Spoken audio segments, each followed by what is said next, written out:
Hello दोस्तों, स्वागत है आपका हमारे यूट्यूब चैनल इग्नू सपोर्ट में। तो दोस्तों, हमारी MHI 101 की सीरीज चल रही है, जिसमें हमने अभी तक 2 यूनिट पढ़ लिए हैं और आज हमारी क्लास है यूनिट 3 की, जिसका नाम है कांस्यूगेन सभ्यताएं पार्ट 2। तो दोस्तों, इस यूनिट में हम पढ़ने वाले हैं कि जो कांस्यूगेन सभ्यताएं थीं, जिसमें कौन कौन सी सभ्यताएं आती थीं। मेसोपोटामिया की सभ्यता थी, मिस्र की सभ्यता, हड़प्पा या सिंधु घाटी की सभ्यता और चीन की सांग सभ्यता। तो दोस्तों, इन सभ्यताओं के शहरीकरण के बारे में हम जानेंगे कि इनमें कैसे धीरे धीरे शहरों का विकास हुआ। गांव से जो ग्रामीण समाज था, उससे शहरों का विकास किस तरह से हुआ। धीरे धीरे जनसंख्या एक जगह एकत्रित होती गई, कृषि में अधिशेष उत्पादन हुआ, तो उस तरह से शहरीकरण हो गया। फिर व्यापार की क्या भूमिका रही इनमें। जो शहरीकरण था उसमें व्यापार की क्या भूमिका थी। एक्सटर्नल व्यापार, इनका जो बाहरी बाहरी व्यापार था वो होता था, एक दूसरे से नहीं होता था, तो उसके बारे में पढ़ेंगे। फिर हम पढ़ेंगे अभिव्यक्ति के साधन। इनकी जो अभिव्यक्ति के साधन क्या क्या थे। क्या इन्होंने लेखन कला का विकास कर लिया था। क्या उस टाइम तक जो इनकी लिपि थी वो उसका विकास हो गया था, या भाषा का विकास हो गया था। क्या नाटक वगैरह, रंगमंच वगैरह उस टाइम खेले जाते थे या नहीं। तो अभिव्यक्ति के साधनों के बारे में देखेंगे। इसके बाद हम देखेंगे कि इन समाजों की सामाजिक संरचना क्या थी। समाज में कौन कौन से वर्ग थे। निर्धन वर्ग था, शासित वर्ग था, या एक शोषित वर्ग था। तो किस तरह के वर्ग थे वो हम ये सब देखेंगे। तो चलिए देखते हैं। होता क्या है कि शहरीकरण तभी संभव होता है कहीं भी, जब हमारी जो खेत में हो वो इतनी उपज एक्स्ट्रा हो कि वहाँ जो शहर में रहने वाले लोग हैं वो उनका पेट भरा जा सके। तो जो शहर में लोग रहते हैं वो खेती तो करते हैं नहीं, वो बाकी के और सारे काम है, शिल्प है, व्यापार है, और ये जो अपना उद्यम वगैरह है इसमें लगे रहते हैं, तो वो खेती नहीं करते। तो जो आसपास के गांव होते हैं वहां पे इतना उत्पादन एक्स्ट्रा होना चाहिए कि वो आपस में एक्सचेंज करके उन लोगों के लिए भी वो अनाज की व्यवस्था कर सकें। तो ऐसा माना जाता है कि जब अधिशेष उत्पादन उत्पादन खेती का शुरू हुआ और तांबे वगैरह का जो प्रयोग होना शुरू हुआ, जिससे कि जंगलों को आसानी से काट सके, खेती पे आसानी से कर सके, खेत में हल बना सके धातु के, तांबे के। उसके बाद जो कुदालें वगैरह थी वो तांबे की बनाई, तो उससे खेती में एक क्रांति सी आ गई। तो जब खेती में क्रांति आई तो अधिशेष उत्पादन होने लगा। तो कुछ लोग गांव से खेती के काम से निवृत्त होकर शहरों में रहने लगे। एक जगह ऐसे मतलब फैक्ट्रियां सी, वो कारखाने से स्थापित हो गए, धीरे धीरे करके शहरों का निर्माण हुआ।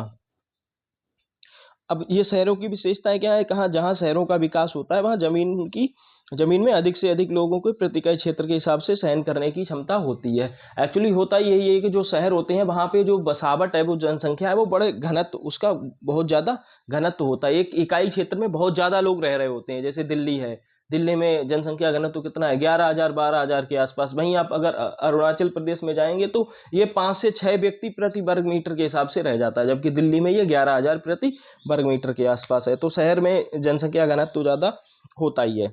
अब परिवहन व्यवस्था भी विकसित और मजबूत होनी चाहिए। अगर शहर विकसित है तो अगर शहरों की स्थापना करनी है तो एक जगह से दूसरी जगह, क्योंकि शहरों में कौन खेती करने वाले तो रहते नहीं है। शहरों में व्यापारी हैं, शिल्प वाले हैं, उत्पादन करने वाले हैं, इनका जो मूर्तिकार हैं, ये सब लोग रहते हैं, लोहार हैं, बढ़ई हैं, ये सब रहते हैं। तो इनकी चीजों का इधर से उधर आदान प्रदान भी होना चाहिए। तो इसके लिए जो हमारी पुरानी सभ्यताएं थी, तो उनमें जो परिवहन के साधन थे वो काफी बढ़िया थे। मोस्टली ये सारी सभ्यताएं नदियों के किनारे पे विकसित हुई थी, नदी घाटी सभ्यताएं थी। तो इनमें जो परिवहन था वो उसका मुख्य साधन जो था वो नदियां थी, पानी, नाव। नाव से ये एक जगह से दूसरी जगह पे सामान ले जाते थे। फिर समंदर से एक एक सभ्यता से, जैसे हड़प्पा सभ्यता से मेसोपोटामिया की सभ्यता, यहाँ भी समंदर के थ्रू, जल मार्ग के थ्रू इनका जो आदान प्रदान होता था। तो परिवहन व्यवस्था इनकी काफी मजबूत थी। ये तो हमने पढ़ ही लिया। लोग एक दूसरे से, शहरों में क्या होता है, लोग एक दूसरे से परिवार या रिश्ते के आधार पे नहीं जुड़े होते हैं, जबकि एक दूसरे से कार्य और पेशे के आधार पे जुड़े होते हैं। गांव में तो यही होता है कि जनरली एक परिवार है, उसके चाचा ताऊ फूफा दादी ऐसे करके बहुत सारे परिवार एक ही कुल के, ऐसा माना जाता है कि वो एक ही कुल के हैं, किसी ना किसी तरह से वो जो इमोशनल लेवल है उस पे अटैच होते हैं। जबकि शहरों में ऐसा नहीं होता। शहरों में लोग एक दूसरे से पेशे पेशे के रूप में जुड़े होते हैं कि वो ये काम करता है, वो उसकी फैक्ट्री में काम करता है, वो दुकान करता है, वो उसकी दुकान पे काम करता है। इस तरह से लोग शहरों में जुड़े होते हैं। अब कांस्य युग में जीवन निर्वाह के लिए जरूरी वस्तुओं के अतिरिक्त अन्य वस्तुओं के उत्पादक ज्यादातर शासकों और मंदिरों पर आश्रित होते थे। तो जीवन निर्वाह के लिए तो खेती चाहिए, खेती की जरूरत होती है, अनाज की जरूरत होती है। उसके अलावा जो चीजें थी, जैसे कि उस टाइम तक युद्ध वगैरह भी होने लगे थे, तो हथियार बनाना था, और बाकी की चीज़ें थीं, तो उनके लिए हल वगैरह के लिए हल बनने लगे थे धातु के, तो उसके लिए लोग मंदिरों और शासकों पर ज़्यादा आश्रित होते थे। अब जो शासकीय सम्भ्रांत वर्ग था ये श्रम तो करता नहीं था, उन्होंने कानून व्यवस्था की देखरेख करी, बल्कि उन्होंने कानून व्यवस्था की देखरेख तो करी, एक प्रशासनिक ढांचा भी उन्होंने तैयार कर दिया कि शहरों में ये कानून चलेंगे, ये कानून चलेगा। उसके बाद प्रशासनिक ढांचा क्या होगा, ये कर कर कौन देगा, किसकी कहाँ पे कितनी वैल्यू होगी, वो सब चीजें उन्होंने तय कर दी। इसलिए शहरों के उदय और राज्यों या संभ्रांतों द्वारा शासित समाजों के उदय के बीच एक सीधा संबंध बनता है, ये तो हमें दृष्टिगत होता ही है। वास्तव में सामाजिक रूपांतरण में शासक वर्ग की केंद्रीय भूमिका होती है। यहाँ शहरों के विकास में शासक वर्ग की केंद्रीय भूमिका है, क्योंकि शहर प्लान्ड तरीके से बसते हैं कि कौन सा काम कहाँ पे होना है, कौन सी जगह किसके लिए निर्धारित है, नहीं तो फिर वो अनप्लान्ड हो जाएंगे, तो शहर फिर चल ही नहीं पाएंगे। इसी कारण प्रायः शहरों और राज्यों के उदय के साथ लेखन कला का भी विकास हुआ। जैसे जैसे शहरों का विकास हुआ उसी उसी उसी तरह से लेखन कला का भी विकास होता रहा। अब देखेंगे कि ये जो सभ्यताएं थी इनमें व्यापार की क्या भूमिका थी। अब जो मिस्र और सुमेर जो था, मिस्र की सभ्यता थी, और जो मेसोपोटामिया की, सुमेर जो है, सुमेर मेसोपोटामिया का एक नगर है। तो इसमें क्या था, लेबनान से कीमती लकड़ियां मंगाई जाती थी। अब इन कीमती लकड़ियों का किया क्या जाता था, ये नाव बनाने के लिए मंगाई जाती थी, क्योंकि मिस्र में और मेसोपोटामिया में ऐसी कुछ एक तगड़ी मजबूत लकड़ी नहीं होती थी जिससे नाव बनाई जा सके। तो वो नाव बनाने के लिए क्या करते थे, लेबनान से लकड़ियां मंगाते थे। अच्छा, अब नाव जो थी, नाव बनाते किस लिए थे, क्योंकि इनका जो परिवहन का जो मुख्य साधन था वो जलमार्ग ही था। वो नाव के द्वारा ही इनका जो पूरा परिवहन चलता था, तो इसलिए ये बहुत ज्यादा महत्वपूर्ण थी उस टाइम। सिनाई पेनिनसुला से मिस्र में फिरोजा मंगाया जाता था, ये पत्थर टाइप का था, जिसके बहुत सारे आभूषण वगैरह ये लोग बनाने में इसका प्रयोग करते थे। अब मध्य एशिया के कुनलुन पहाड़ियों पर पाया जाने वाला जेड जेड एक पत्थर होता है जो जिनके भी आभूषण वगैरह बनते हैं, तो वो सेमी प्रीसियस स्टोन बोलते हैं इनको, ये चीन में मंगाया जाता था। मेसोपोटामिया है, दक्षिण एशिया और मिस्र में, इनमें कहाँ से जो लेपिस लाजुली नाम का जो पत्थर होता है वो भी कहाँ से मंगाया जाता था, उत्तर पश्चिम अफगानिस्तान से। तो मतलब इनके यहाँ पे हम अगर देखें तो कितना मतलब व्यापार एक एक सुव्यवस्थित तरीके से चल रहा था, इतनी दूर दूर से चीजें आ रही थी, मतलब इनका जो व्यापार था वो लगभग बहुत ज्यादा विकसित हो चुका था। अब जैसे हड़प्पा क्षेत्र से सुमेर में क्या हाथी दांत मंगाए जाते थे, सोना था, लेपिस लाजुली और लकड़ी वगैरह मंगाई जाती थी। और चीन में यांगत्जे नदी के मुहाने से कौड़ियाँ मंगाई जाती थी, जो दक्षिणी प्रशांत तट है वहां से कौड़ियाँ मंगाई जाती थी। तो जो हड़प्पा था, हड़प्पा के नजदीक में ही हिमालय था, तो हिमालय की जो शिवालिक श्रेणी है वहां से सॉल वगैरह के बहुत अच्छे अच्छे वृक्ष थे, देवदार वगैरह के, उन वो नाव वगैरह बनाने के लिए बहुत ज्यादा अच्छे होते थे, उनकी लकड़ी मानी जाती थी। तो उस वहां से ये मंगाए जाते थे। कहाँ, मेसोपोटामिया, सुमेर सुमेर जो नगर था, सुमेर जो मेसोपोटामिया सभ्यता थी उसका एक प्रमुख नगर था। मोहनजोदड़ो में शिवालिक के देवदार से बनी छत की सहतीरें प्राप्त हुई हैं। देवदार का इस्तेमाल गाड़ी बनाने, उच्च स्तरीय फर्नीचर, जहाज बनाने में किया जाता था। इसका मेसोपोटामिया को निर्यात भी किया जाता था, ये हमने पहले ही पढ़ चुके हैं इसको। सुमेर के मंदिर के कारखानों में बड़ी संख्या में महिलाएं ऊन की कताई और बुनाई करती थीं। मेसोपोटामिया से अनातोलिया और भारत तक इसका निर्यात होता था। तो जो सुमेर था वहां में ऊन की कटाई वगैरह होती थी, बुनाई होती थी, तो वहां से फिर ये कहाँ आयात होता था, भारत वगैरह में इसका निर्यात होता था।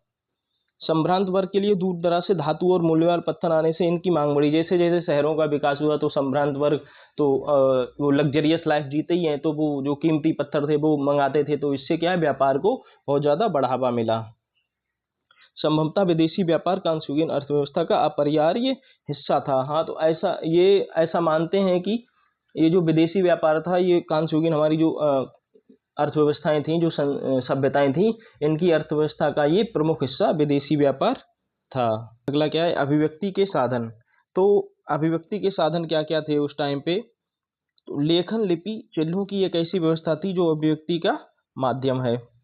हमारी जो लेखन कला का विकास माना जाता है वो एक बौद्धिक उपलब्धि माना जाता है, क्योंकि एक तरह से लेखन के साथ एक नई प्रौद्योगिकी का आरंभ हुआ। ऐसा जैसे जैसे लेखन विकसित हुआ तो हम कई चीजों को अपना जो लिख सकते थे उनको बाद के लिए प्रिजर्व कर सकते थे, या एक जगह से दूसरी जगह लिख के हम किसी चीज को दे सकते थे। तो उन सब चीजों से इसको एक नई प्रौद्योगिकी का आरंभ माना जाता है। सुमेर के लोगों को मिट्टी पर एक नुकीली सुई से चिन्हित अंक करने पड़ते थे, उस तरह से उनकी लिखावट थी। अब मिस्र के लोग क्या थे, मकबरों और मंदिरों को दीवारों और पेपिरस, पेपिरस क्या होता है दोस्तों, जो सरकंडा टाइप का होता है उसको पेपिरस बोलते हैं, उस पे वो चित्रलिपि अंकित करते थे। और जो हड़प्पा का लेखन था वो भोज वृक्ष की छाल या कपड़ा था। अब जो हड़प्पा का लेखन था वो भोज वृक्ष की छाल था या कपड़ा था, ये दोनों चीजें क्या है कि ये जल्दी खत्म हो जाने, गल जाने वाली चीजें हैं। तो इसलिए हमको जो हड़प्पा की लिपि है उसके बहुत ज्यादा ऐसे साक्ष्य नहीं मिलते हैं, कि वो हमें बहुत ज्यादा लिखी हुई नहीं मिलती है, केवल मोहरे वगैरह पे ही उनकी लिपि जो चित्रात्मक थी वो मिलती है। हमारे पास केवल हड़प्पा की मोहरें हैं, हाथी दांत की छड़ और मृदुभाणु के संक्षिप्त अभिलेख ही हैं, क्योंकि यही बच पाए हैं। बाकी के भोज वृक्ष की छालें और जो कपड़ा था वो तो लगभग सारे के सारे गल गए। लिखित और मौखिक संप्रेषण के अलावा छवियों के उपयोग माध्यम से भी संप्रेषण होता था। मेसोपोटामिया के मामले में लेखन कला का विकास सुमेरियाई भाषा के लिए हुआ। जो मेसोपोटामिया की सभ्यता थी उसमें लेखन कला के बाद सुमेरियाई भाषा का विकास हुआ। परंतु लगभग 2000 बीसी तक जो हमारा जनभाषा थी वो अक्केडियन हो गई, और इस नई भाषा को स्वीकार करने की प्रक्रिया में लिपि पूर्णतः अक्षर आधारित हो गई। तो पहले जो चित्रात्मक लिपि थी उससे धीरे धीरे करके जो लिपि थी वो अक्षर आधारित हो गई, जिसमें एक शब्दांश के लिए केवल एक चिन्ह का प्रयोग हुआ करता था। मेसोपोटामिया को छोड़कर बाकी सभी सभ्यताओं में ऐसे शब्द चिन्हों का प्रयोग किया जाता था जिसमें एक शब्द, एक अवधारणा, गुणवत्ता या वस्तु के लिए एक चिन्ह होता था। मिस्र में लगभग 4वीं शताब्दी तक ये व्यवस्था लागू थी, और चीन में काफी सुधार के साथ लगभग आज भी जारी है। तो जो चीन की अगर हम जो लिपि देखेंगे तो वो हमें अभी भी ऐसी लगती है कि वो चित्रात्मक सी है। तो उसमें धीरे धीरे सुधार हुआ है पहले से, लेकिन वो अभी भी काफी हद तक चित्रात्मक ही लगती है। तो दोस्तों इसके बाद देखते हैं कांस्युगिन समाजों की सामाजिक संरचना। जो ये समाज थे इनकी सामाजिक संरचना क्या थी। शाही अभिलेखों में इस बात का उल्लेख मिलता है कि लोगों को शहरों, मंदिरों या जमीनों पर मजदूरी करने के लिए कुल या वंश द्वारा आदेश दिया जाता था। तो दोस्तों जिसको हम बंधुआ मजदूरी टाइप की बोलते हैं, वो मजदूरी पहले चलती थी। जो शासक वंश थे वो जो हमारे मजदूर वर्ग थे उनसे अपने यहाँ महल वगैरह बनाने के लिए, या जो उनकी जमीन थी जो शासक की उस पर काम कराने के लिए उनको बुलाते थे। कांस्युगिन भूमि पंजीकरण या सरकार द्वारा जमीन का आंकड़ा या हिसाब किताब रखने का ऐसा कोई उल्लेख हमें मिलता नहीं है। शाही महल के पास भी काफी भूमि होती थी। आमतौर पर ये भूमि ग्रामीण समुदायों से खरीदी जाती थी। तो जो ग्रामीण समुदाय थे उनसे जो शाही महल थे वो जमीनें खरीदा करते थे। जमीन के क्या क्या उत्पाद थे और पशु हैं, क्या क्या पशु हैं, उनसे क्या क्या उत्पाद मिल रहे हैं, उन सबका हिसाब किताब रखा जाता था। कभी कभी मंदिर में चढ़ावा चढ़ाना भी अनिवार्य होता था। महल की कार्यशालाओं में कपड़ा, हथियार, चमड़े का सामान और कांसे के औजार बनते थे। जो महल थे उनमें ये सब सामान बनते थे, कारीगर जो काम करते थे। हालांकि उन कारीगरों को मजदूरी के एवज में राज्य द्वारा अनाज दिया जाता था। अब अनाज में क्या क्या, आटा दे देते थे, रोटी दे देते, ऊन, कभी मछली, ऐसी वस्तुएं दी जाती थी। किसी न किसी रूप में वर्ग संरचना मौजूद थी उस टाइम भी। हालांकि अभी तक ये भूमि जैसे आधारभूत स्रोतों की मिल्कियत पर आधारित नहीं थी। इसका मतलब है कि जो जमीन थी उसका मालिकाना हक किसी एक का नहीं होता था, लेकिन वर्ग संरचना जो वो थी, वर्ग संरचना वो मौजूद थी। कभी भी राज्य के पास व्यापक पैमाने पर सिंचाई व्यवस्था करने का कोई प्रबंध नहीं था। जो सिंचाई की व्यवस्था थी वो अभी तक राज्य नहीं कर रहा था। किसी इंडिविजुअल को अगर किसी को अपनी जमीन की सिंचाई करनी है तो उसके लिए वो अपने एफर्ट डाल सकता था। सिंचाई वाले इलाकों में गड़रियों के आगमन पर नजर रखी जाती थी और कभी कभी उन्हें नियंत्रित भी किया जाता था। तो जो सिंचाई वाले इलाके थे उनमें कभी कभी गड़रिये क्या थे, जो ये अपनी जो भेड़ें थी उनको चराने के लिए ले आते थे और फसल वगैरह को नुकसान पहुंचाते थे। प्रत्येक मजदूर के भुगतान की विस्तृत सूची बनाई जाती थी। इसमें बच्चे, बूढ़े और महिलाएं भी शामिल थी। तो किस मजदूर को कितना भुगतान हो गया, किसका कितना ड्यू है, तो उसकी एक विस्तृत सूची बनाई जाती थी। तो दोस्तों हमारी आज की क्लास यहीं पे ख़त्म होती है। अब हम देखते हैं कुछ इंपॉर्टेंट क्वेश्चंस इसके। तो दोस्तों मेसोपोटामिया और हड़प्पा शहरों में शहरीकरण के प्रारूप की व्याख्या कीजिए। तो मेसोपोटामिया में जो था, जो सुमेरिया नगर प्रमुख रूप से बसा, और उसकी मेसोपोटामिया में जो जनसंख्या थी वो बहुत ज़्यादा उसका केंद्रण हो गया था। एक ही सुमेरिया जो नगर था उसमें ही बहुत ज़्यादा लोग रहने लग गए थे। तो इस तरह से वहाँ पे धीरे धीरे करके विकास हुआ। और हड़प्पा के जो शहर थे, हड़प्पा में कई सारे शहर थे जिसमें मोहनजोदड़ो था, चनहुदड़ो था, हड़प्पा था, ये सारे शहर थे। इस तरह से प्रारंभिक राज्य गठन के उदय में व्यापार की क्या भूमिका थी। तो प्रारंभिक राज्य जो थे उनके उदय में व्यापार की बहुत ज़्यादा महत्वपूर्ण भूमिका थी कि जो एक धातु थी वो हर एक सभ्यता में हर जगह उपलब्ध नहीं थी, उसको एक जगह से दूसरी जगह से तीसरी जगह ऐसे करके एक जगह से दूसरी जगह से व्यापार के माध्यम से मंगवाया जाता था। फिर जो लकड़ी थी, जो नाव वगैरह बनाने के लिए परिवहन के साधन उस टाइम मुख्यतः जो था वो नाव ही थी, क्योंकि इन सबकी परिवहन का जो संचार का साधन था वो नाव ही थी, क्योंकि ये सारी की सारी सभ्यताएं नदी घाटी के किनारे विकसित हुई थी। तो उसमें लकड़ी वगैरह थी, जो देवदार सॉल वगैरह की लकड़ी थी, वो हड़प्पा सभ्यता में जैसे शिवालिक हिमालय श्रेणी से मंगाई जाती थी। मेसोपोटामिया वगैरह में और मिस्र में जो नील नदी थी वहां वो लेबनान था, वहां से मंगाई जाती थी। अभिव्यक्ति के विभिन्न साधनों पर एक टिप्पणी लिखी। अभिव्यक्ति के विभिन्न साधन थे, लेखन कला थी, लिपि का विकास हो गया, तो ये सब साधन अभिव्यक्ति के थे। मेसोपोटामिया और मिस्र में सामाजिक संरचना का एक संक्षिप्त विवरण दीजिए। मेसोपोटामिया और मिस्र में सामाजिक संरचना किस तरह की थी? एक शासक वर्ग था, एक शासित वर्ग था। तो जो शासक वर्ग था वो उनसे मजदूरी वगैरह कराता था, अपने महलों में काम वगैरह कराता था, जैसे बढ़ई थे, शिल्पकार थे, मूर्तिकार थे, और जो किलों वगैरह का निर्माण करते थे, जैसे मिस्र में बाद में पिरामिडों का निर्माण हुआ, तो उन सबको वो मजदूरी, एक बंधुआ मजदूरी के टाइप में उनसे मजदूरी वगैरह कराई जाती थी। तो ये वर्ग संरचना उस टाइम भी मौजूद थी। तो दोस्तों हमारा class, thanks for watching, please do like share and subscribe our channel. Thank you.